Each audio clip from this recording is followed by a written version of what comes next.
오늘의 말씀 고린도전서 11장 2절에서 16절 말씀입니다. 너희가 모든 일에 나를 기억하고 또 내가 너희에게 전하여 준 대로 그 전통을 너희가 지킴으로 너희를 칭찬하노라. 그러나 나는 너희가 알기를 원하노니 각 남자의 머리는 그리스도요 여자의 머리는 남자요 그리스도의 머리는 하나님이시라. 무릇 남자로서 머리에 무엇을 쓰고 기도나 예언을 하는 자는 그 머리를 욕되게 하는 것이요 무릇 여자로서 머리에 쓴 것을 벗고 기도나 예언을 하는 자는 그 머리를 욕되게 하는 것이니 이는 머리를 민 것과 다름이 없습니다. 만일 여자가 머리를 가리지 않거든 깎을 것이요 만일 깎거나 미는 것이 여자에게 부끄러움이 되거든 가릴지니라.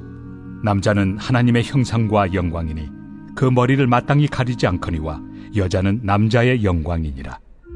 남자가 여자에게서 난 것이 아니요 여자가 남자에게서 났으며 또 남자가 여자를 위하여 지음을 받지 아니하고 여자가 남자를 위하여 지음을 받은 것이니 그러므로 여자는 천사들로 말미암아 권세 아래에 있는 표를 그 머리 위에 둘지니라.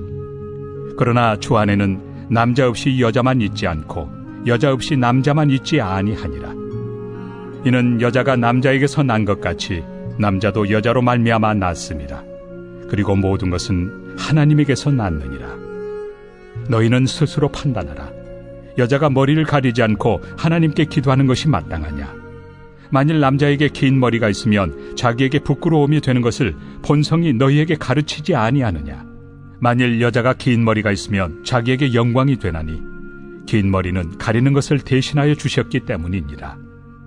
논쟁하려는 생각을 가진 자가 있을지라도 우리에게나 하나님의 모든 교회는 이런 관례가 없느니라. 오늘 말씀은 왠지 남녀를 차별하여서 여자를 비하하는 것 같은 그런 느낌을 줍니다. 오늘 말씀의 8절 남자가 여자에게서 난 것이 아니요 여자가 남자에게서 났으며, 이런 말씀은 마치 여자 위에 남자가 있다 하는 그런 말처럼 들리기까지 합니다.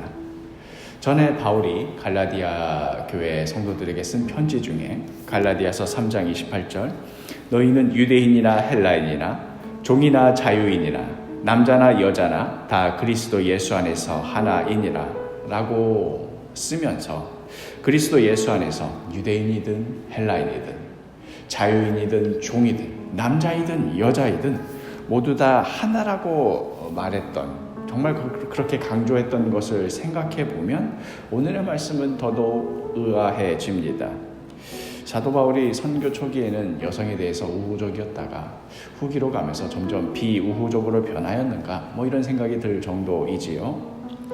그러나 바울이 오늘의 이 편지를 쓰던 당시의 상황을 더 깊이 들어가 보면 결코 그러한 것이 아님을 알 수 있습니다. 먼저 바울은 고린도 교회를 세우며 그 예배 형식을 전통에 따라 진행하도록 가르쳤습니다.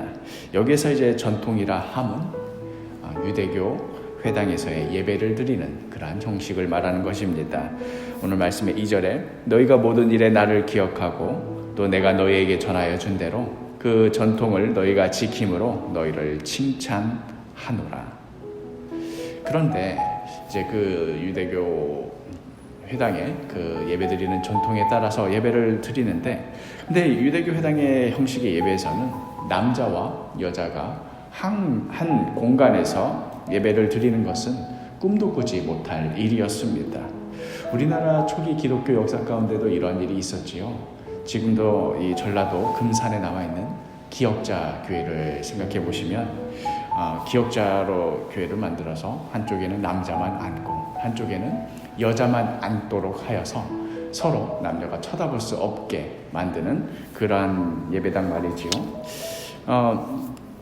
그런데 이런 상황에 유대교 회당에서는 남자와 여자가 한 공간에 있을 수도 없는 상황에 여자가 예배 시간에 공적인 자리에서 기도를 하고 예언을 한다, 다른 말로 하자면 설교를 한다, 이것은 유대교 전통으로서는 더더욱 꿈도 꾸지 못할 일이었습니다. 그런데 오늘 말씀에 사도 바울은 뭐라고 조언을 하고 있습니까? 5절 말씀 무릇 여자로서 머리에 쓴 것을 벗고 기도나 예언을 하는 자는 그 머리에 욕되게 하는 것이니 이는 머리를 민 것과 다름이 없습니다.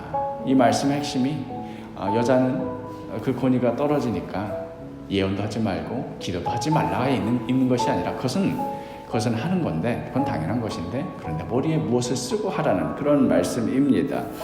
여자는 남자에 비해서 열등하고 권위가 없기 때문에 예배 시간에 감히 남자와 한 공간에 있지도 말아라, 공적인 자리에서 기도도 하지 말고 예언, 즉 설교를 할 생각은 더더욱 꿈도 꾸지 말아라가 아닙니다.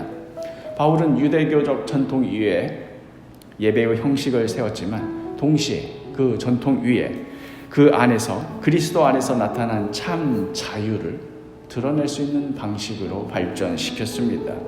이 말씀 속에는, 우리가 방금 읽은 이 5절 말씀 속에는 여성도 얼마든지 공적인 자리에서 기도나 예언을 할 수 있음을 전제로 깔고 이야기하고 있는 것입니다. 예수 안에서는 남자나 여자나 모두 하나임을 당연한 것으로 이미 전제한 위에서, 그 위에서 논의를 진행하고 있는 것이지요. 그런데 이제 다만 공적인 자리에서는 여자는 머리에 무엇을 쓰고 하라는 그런 이야기입니다. 아직도 천주교에서는 여성이 미사에 참여할 때에 우리가 여자는 미사보를 머리에 쓰고 하는 그런 전통이 남아 있는데요. 바로 오늘의 이 말씀을 존중해서 남아있는 그런 전통이지요.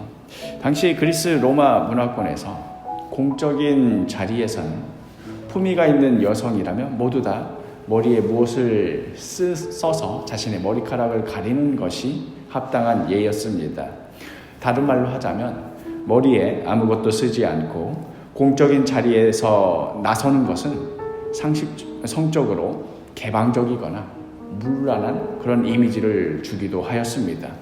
현대를 사는 우리들에게 있어서는 아니 여자가 머리카락을 드러내는 것이 어떻게 그렇게까지 성적이고 문란하고 그런 이미지를 줄 수 있겠는가 잘 가늠이 되지 않지만, 그러나 그 당시 사회 속에서는 모두 다 머리를 가리고 있는 그런 사회 속에 누군가만 유독 머리카락을 낸다고 한다면 관심이 그 여자에게만 쏠릴 수 있겠구나 하는 생각은 듭니다.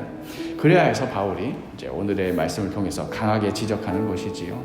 여성이 공적인 자리에서 기도를 하거나 예언이나 설교를 할 때에 다른 사람들이 보기에 성적으로 문란하다는 느낌을 주지 않도록 공적인 자리에 합당한 단정한 복장을 하라는 이야기입니다. 오늘의 본문이 2절에서 16절까지 꽤 깁니다만은 이 관점에서 읽어보면 처음부터 끝까지 바로 이 이야기구나 하는 것을 알 수 있습니다. 오늘날식으로 적용해 보자면 예배 시간에 공적인 자리에서 여성이 가슴이 깊게 파여 있거나 치마가 짧은 노출이 심한 옷들은 입지 말아라 하는 그런 이야기입니다. 당시 교회를 공격하는 많은 루머들 중 하나는 교회당에 모여서 남녀가 집단으로 혼음을 한다 하는 식의 그런 떠도는 이야기들이 많이 있었는데요. 이런 오해를 끊어내기 위하여서라도 예배의 자리에서는 오직 하나님께 집중하기 위하여서 그렇게 머리에 뭔가를 써라 하고 바울이 조언하는 것이지, 만일 우리가 흔히 생각하듯 남자의 우월함을 말하고 여자의 열등함을 말하기 위함이었다면 오늘 말씀은 여자들이요 머리에 뭘 써라 마라 할 것도 없이 그냥 여자들은 아예 공적인 예배 자리에 나오지도 말고 기도도 예언도 하지 말라 이렇게 말하였을 것입니다. 결국 핵심은 이것입니다. 고린도전서 14장 40절 모든 것을 품위 있게 하고 질서 있게 하라. 하나님께서 우리에게 주신 자유를 함부로 쓰거나 또 자신의 자유를 일방적으로 주장하지 말고, 내가 머리를 쓰든 안 쓰든 그것은 하나님께 받은 내 자유인데 그것이 어떻게 내가 제한받을 수 있는가 이렇게 말하지 말고 공동체의 유익과 품위와 질서를 세우는 데 사용하라는 말씀입니다. 예수 그리스도 안에서 유대인이나 헬라인이나 자유인이나 종이나 남자나 여자나 모두 다 하나입니다.